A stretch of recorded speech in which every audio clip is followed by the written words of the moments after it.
Ito na nga, pag mag-live-in partner, Kuya Mark, syempre, pares kayo nagtatrabaho, nagpupundar kayong parehas ng mga propriedad. Paano ang hatian yan, Kuya Mark, pag naghiwalay? Kung may live-in relationship kayo, may mga properties kayo nabili. Bumili kayo ng sasakyan, bumili kayo ng bahay, condominium, lupa, gano'n. So, may conjugal property ba sa ganong sitwasyon? Wala. Walang conjugal property if you're in a live-in relationship. Ang tawag doon sa batas, co-ownership. Co-ownership? Co-ownership lang. But anong pagkakaiba ng co-ownership sa conjugal property? Ang co-ownership is based on actual contribution.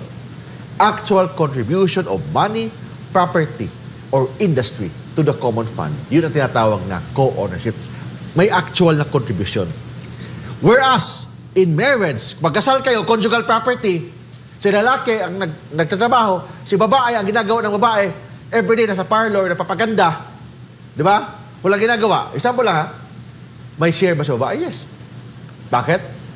Conjugal property. Pag conjugal property, kahit si lalaki ang nagtatrabaho, si babae may share. At least 50%. Yun yan.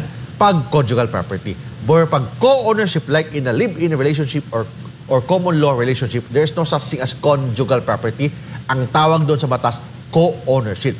Ang co-ownership is governed by law sa civil code, nakalagay doon, based on actual contribution. Dapat may na-contribute ka.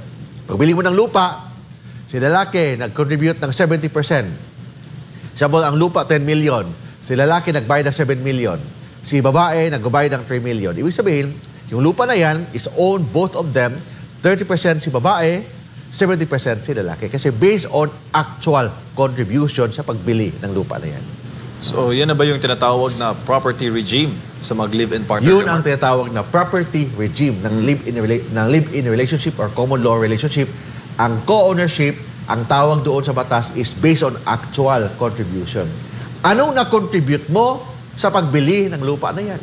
Anong na-contribute mo sa pagbili ng bahay na yan? Kung may na-contribute ka, ibig sabihin, may share ka sa co-ownership. Pero kung wala na-contribute ka, si lalaki lang ang bumili ng lupa, si lalaki lang ang bumili ng bahay na yan, hindi co-ownership yan. Kasi ang co-ownership, kailangan nagbase yan kung magkano ang na-contribute mo.